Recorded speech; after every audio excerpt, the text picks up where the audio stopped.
যখন বাবা কোনো শিরাঘাত করলে নিত্যানন্দ প্রভু আঘাত সহ্য করে এ মধুর নাম ছেড়ে দেয়নি।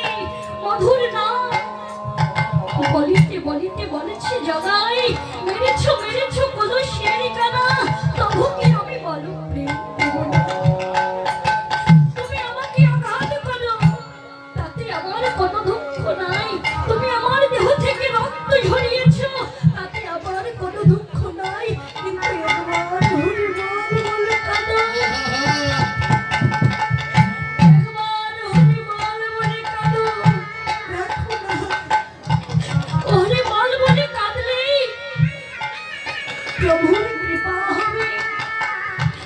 ভক্ত যদি বাবা দুটি নয়ন জলে কাঁদে, ভগবানকে ভাবতে পারে।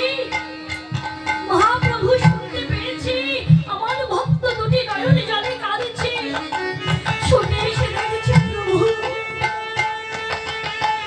দাদা দুটি নয়ন জলে ভেসে যাচ্ছে। প্রভু সইতে না পেরে যে দাপর যুগে সুদর্শনকে বিশ্রাম দিয়েছিল, সুদর্শনকে ডেকে ডেকে বলেছে, সুদর্শন একবার ছুটে আসো। যে আমার ভক্তকে আঘাত করেছে, তুমি তার মস্তক সুদর্শন করো, সুদর্শন প্রভু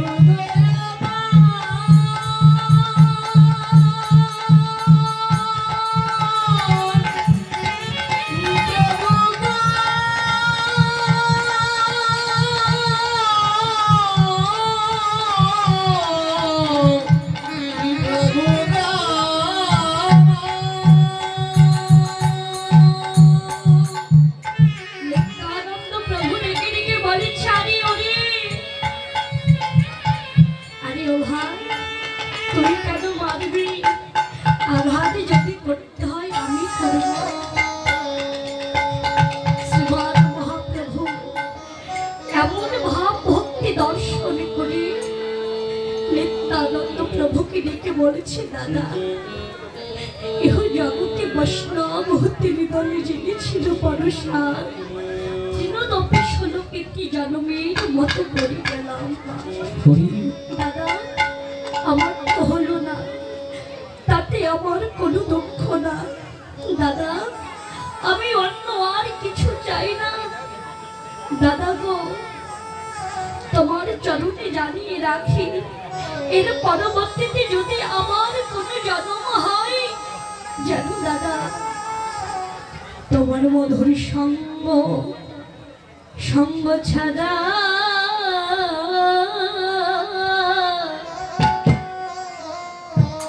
সঙ্গ ছাড়া করুণা করুণা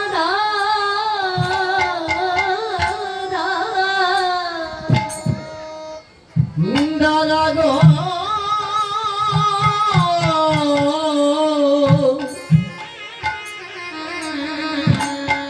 তোমার মধুর সঙ্গ ছাড়া হরিবল হরিবল যেন করুণা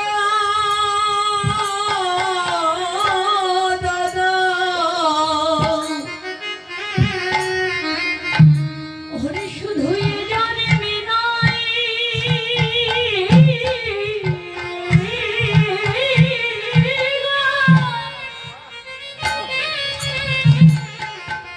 জানে নাই জনমে জনমে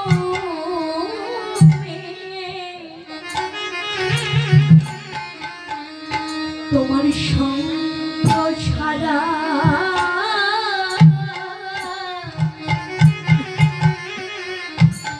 আমায় করো না।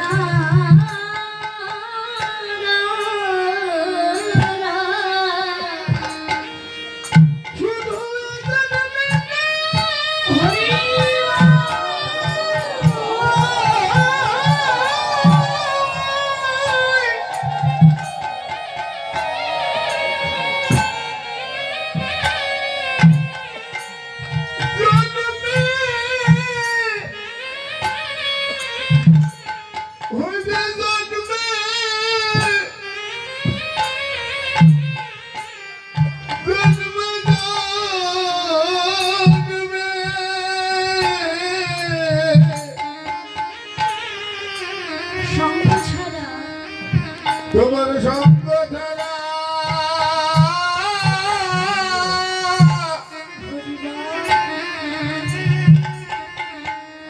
করোনা দাদা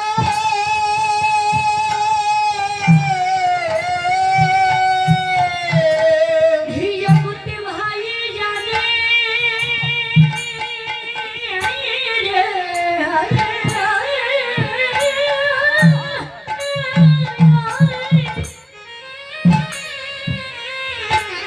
জগতে ভাই জানে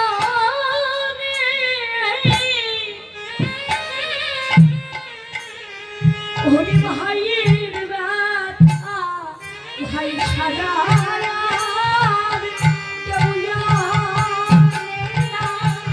ওরে ভাইয়ের জানে ভাইয়ের ভাইয়ের ব্যথা ভাই ছাড়া আর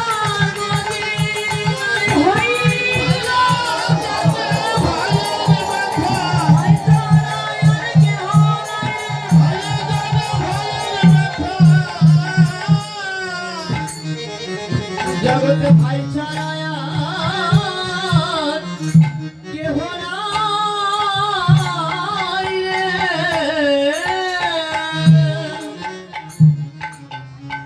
বৈষ্ণব কবি বললেন অমনি নিতাইয়ের সিংহা বেজে উঠিল। নিত্যানন্দ প্রভু যখন বাবা ভাবে বিবর হয়ে সিংহার ধরি করলেন, নিতাই ও চাঁদের মুখে মধুর সিংহার নিশান। আরে নিতাই তাদের মুখে সিঙ্গার নিশান আর নিতাই ও চাঁদের মুখে সিংহার নিশান। নিতাই তাদের মুখে সিঙ্গার নিশান আর সুন্দর